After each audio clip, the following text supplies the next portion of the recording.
Os países da OTAN divulgaram hoje um compromisso de investir 5% do PIB, de cada um dos países, evidentemente, em gastos de defesa nos próximos 10 anos. Essa promessa é uma vitória para o presidente americano Donald Trump, que até aqui vinha vociferando críticas das mais brutais em relação aos europeus, acusando-os de negligenciar os gastos com defesa e de viver às custas dos Estados Unidos como seu protetor.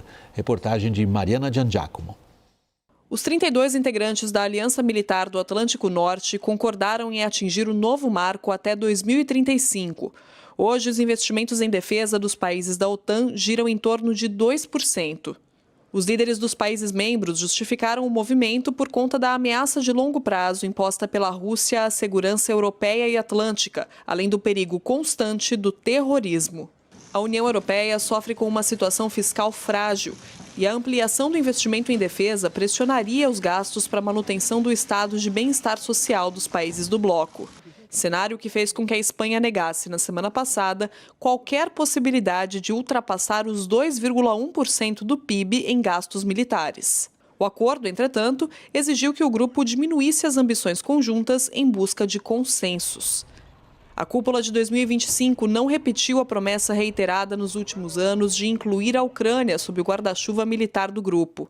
Em encontro bilateral, o líder ucraniano Volodymyr Zelensky fez um apelo para que o presidente americano Donald Trump abra o caminho para a compra do sistema de defesa antiaérea Patriot.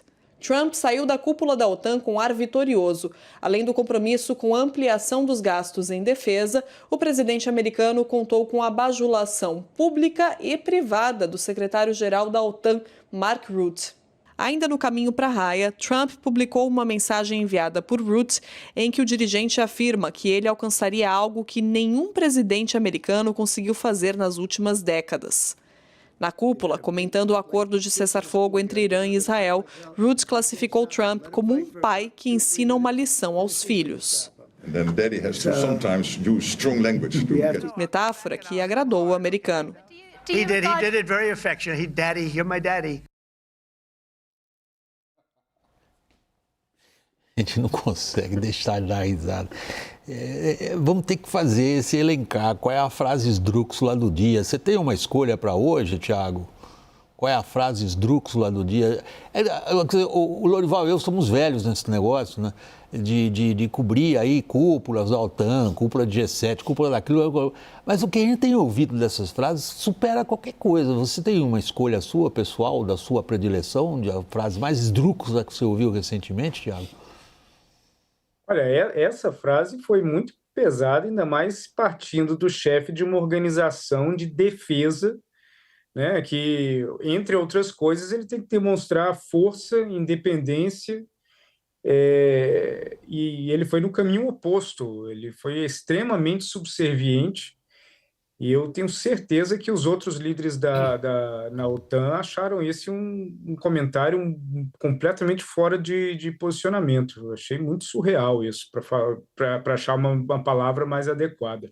Eu fui ver o que a imprensa alemã disse disso daí, porque os alemães, Tiago e Lorival, têm tido uma postura muito incisiva na questão de aumento dos gastos de defesa. Particularmente quando a gente considera a história recente da Alemanha, é muito significativo isso. Os alemães estão assinalando o seguinte: a volta da bajulação na corte, mas com o seguinte subtítulo: a bajulação funciona. Funciona, claro. Isso não se pode negar, né? Bom, vamos ver agora do ponto de vista da capacidade que o Trump tem de conduzir uma aglutinação dos integrantes desse, que é o maior pacto militar do planeta, em torno não só de um nível de gastos que nunca nenhum atingiu, nem os Estados Unidos, mas, sobretudo, na capacidade de ter um objetivo comum, que é isso que parece que o Trump colocou em risco quando assumiu. Para mim? Pois não, sim, senhor. Hoje o Trump redefiniu, e pela primeira vez eu vi o Trump sendo bastante claro com relação ao artigo 5º, pela primeira vez em toda a carreira política do Trump, porque essa é uma questão que ele vem ameaçando muito antes de ser presidente. Ele tem essa posição contrária à forma como os Estados Unidos dão essa carona para a Europa, gastam mais com defesa do que com bem-estar social, enquanto que a Europa é o contrário, né? E hoje ele disse, quando perguntado sobre essa questão do artigo 5º, né, da defesa mútua, ele falou assim, eles querem proteger o país deles, eles precisam dos Estados Unidos, e sem os Estados Unidos não vai ser a mesma coisa. Estamos aqui para ajudá-los a proteger o país deles. Aí depois ele disse, eu apoio isso, I stand with it. É por isso que eu estou aqui. E se eu não apoio, if I didn't stand with it, quer dizer, se eu não apoiasse, né, o artigo 5º, eu não estaria aqui. Disse ainda, estamos com eles o caminho inteiro, all the way. E depois, it's not a rip-off. Ou seja, o que ele sempre chamou de um rip-off, que é, né, que eles estariam arrancando, né, explorando os Estados Unidos e tal, quando eles concordaram em gastar 5%, então ele falou, it's not a rip-off. Ele estava comemorando, né, que obteve isso da OTAN. Então, bastante positivo. Os alemães, em torno dos quais se pode dizer que foi feita a OTAN em 1949, estão chamando isso de santo grau, o artigo 5. É a razão da existência da OTAN, é o artigo 5. Essa razão da existência, se alguém contesta o artigo 5, como o Trump vinha fazendo, Tiago, estaria evidentemente desafiado. Para que existe a OTAN se o artigo 5º não vale?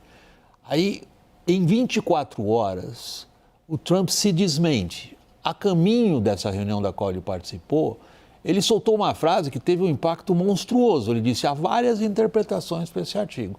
E o Dorival nos trouxe os detalhes do que ele disse hoje, que é o oposto do que ele disse ontem. Vale o quê, hein?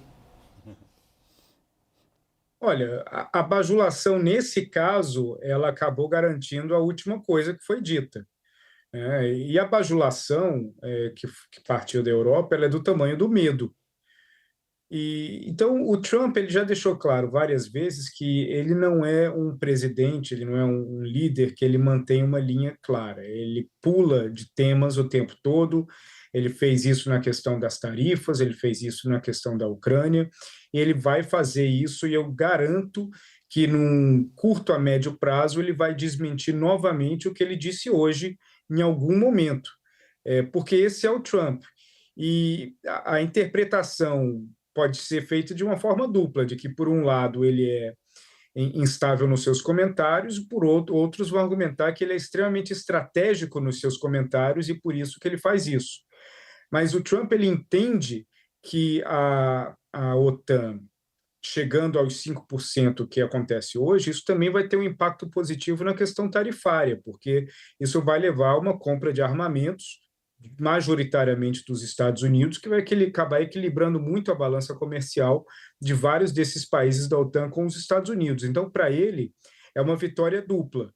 Ele nunca vai argumentar de que o movimento que levou a OTAN a aumentar esses 5% não foi necessariamente a pressão do Trump, mas foi exatamente a ausência de uma solução para a questão da Ucrânia, que fez com que o temor da Rússia aumentasse ainda mais. Mas, no fim, acaba também solucionando a questão ou indicando um caminho para solucionar a questão tarifária. Há um ponto nevrálgico ali que você acabou de levantar, Tiago, quando você mencionou que uma possível relação entre o aumento de gastos e um certo refresco na questão tarifária, que seria, eventualmente, nesse esforço da OTAN, sobretudo na Europa, de aumentar os gastos em defesa, que houvesse mais compras de armamentos americanos. A gente lê na imprensa europeia uma série de pontos de interrogação muito grandes, porque a insegurança que o Trump trouxe a esses países significa que muitos deles pensam em se desacoplar da melhor maneira possível da dependência que tem, sobretudo, dos sistemas de defesa americanos. Mas isso é algo que vamos ver acontecer. Mas esse ponto de interrogação me parece que está colocado ali.